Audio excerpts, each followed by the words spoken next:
Hey there, tech fans. Rick here again with a quick review of a brand new product that I've been using for the last couple of weeks, and I like it an awful lot. It's a wireless HDMI adapter from our good friends at iShare that allows you to connect your Apple device to a widescreen TV or a monitor so you can enjoy video and pictures on a much bigger display.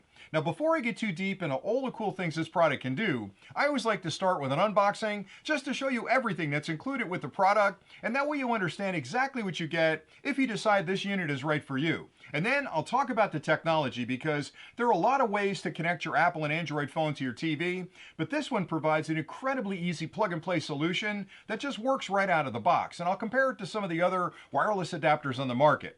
But then I'd like to also show you just how easy this product will be to use once you get it home. So I'll do a short demonstration and I'll try to point out some of the things that really separate this particular product from a lot of the other wireless adapters on the market that you may be considering. So let's get started with the unboxing. When you first pop open the box, there's not a lot inside the box. There's the iShare wireless adapter. It's pretty straightforward. It's a nice small unit. On the one end, you'll find a full-sized HDMI connection, and that can plug into any available port in your TV or your monitor.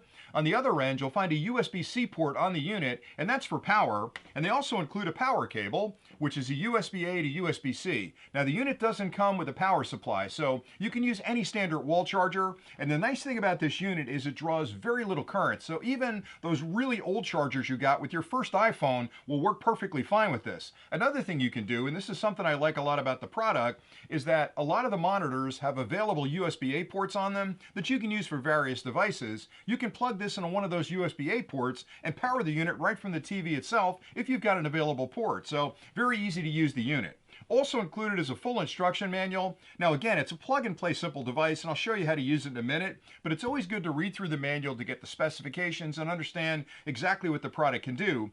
There's also the ability to upgrade firmware on the product, because a lot of times a product comes out, then the company comes out with new features or functions, or they improve something on it, and there's a way to update the firmware on this one as well, and they explain it there in the manual. Now the product itself is pretty sophisticated. There's a lot of different ways you can connect your Apple products and your Android products to your TV. If you've got a streaming box, you can probably connect through there. Some of the newer TVs actually have the ability to connect directly to the TV, but this one will connect to any monitor or any TV that's got an open HDMI port, and it works specifically with the Apple product, and it's incredibly easy to use. Like I'd mentioned, you simply plug this into any HDMI port, and then you're ready to go. Once you add power, this will be open, and you'll see it from your phone, and you can immediately share anything you're viewing on your phone on your widescreen TV. A couple other specifications. The product provides high definition 1080p media content on the TV at 60 frames a second. Now that's different than a lot of other products. Some products on the market may support 1080p, but only at 30 frames a second, or they may only support 720p. So knowing I've got a full high definition display means I'm going to get really crisp images and great video on that TV. Another big difference between this and a lot of other units is that a lot of these units only work on a 2.4 gigahertz frequency, which the phone has. That's a Wi-Fi frequency. This one uses 2.4 and 5.8. And the reason that's important is because the phones have the ability to communicate over both of those different frequencies, but the 5.8 is much stronger and it gives you a much better connection to your TV, and that'll help eliminate things like dropouts and stuttering when you're trying to play things from your phone. Now, one thing I do have to caution you about, a lot of the streaming services like the Netflixes out there and the Apple TV and some of the other ones have a specialized HDCP signal in them that prevent them from being played over a wireless connection. They only really want those signals sent over an HDMI cable. So if you've got a lot of the pay services, some of those won't work through this application. And that's not a fault of the product. That's just a limitation on how they've protected that copyright material. They don't want it playing over a Wi-Fi connection or a wireless connection. Anyway, that's pretty much it for the unit. Straightforward unit. Again, plug this into your TV, plug the power cable in here, plug it into a charger or an available port in your TV, and you're all set to go. Now, if you stay tuned next, I'll actually show you just how easy this product is to use. And again, I'll remind you of a few things that really separates this product from a lot of other HDMI wireless adapters on the market. Now I'll show you just how easy it'll be to use this product with your own equipment. And for this demonstration, I have the iShare wireless HDMI adapter in front of me, and I've set up a small display over here as my output device. Now, this can be a widescreen TV, it can be a projector, pretty much anything that can display an HDMI signal.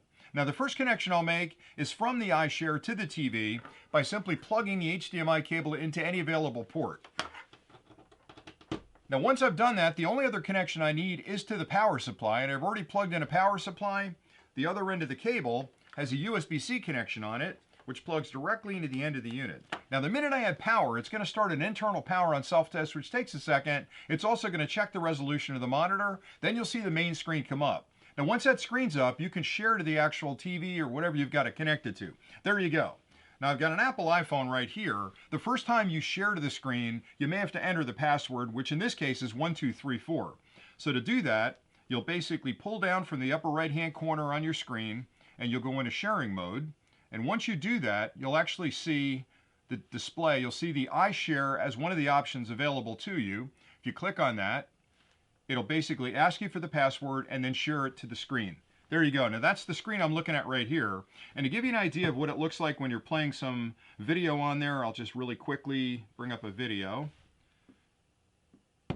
And you'll see the display up here pop on, and that's the video. Now let me turn on the audio. So you're getting video and audio from here wirelessly directly to the TV and up to 33 feet away. So I can be quite a distance away from it, sitting on my couch in total comfort and enjoy that. Let me turn the audio off. So what this product does again is it allows me to share anything on my iPhone on that beautiful widescreen TV or projector so the whole family can enjoy it. The only limitation to it, and again you can see it here, is that it's 1080p.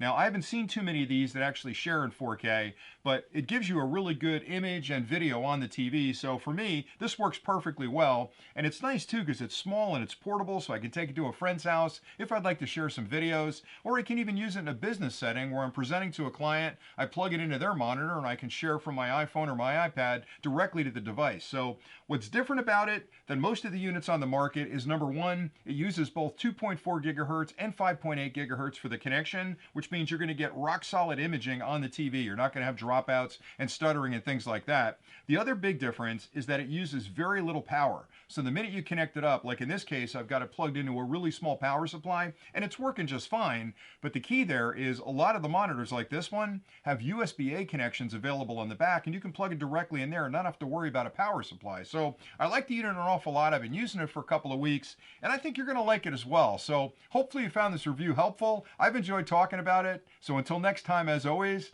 stay nerdy.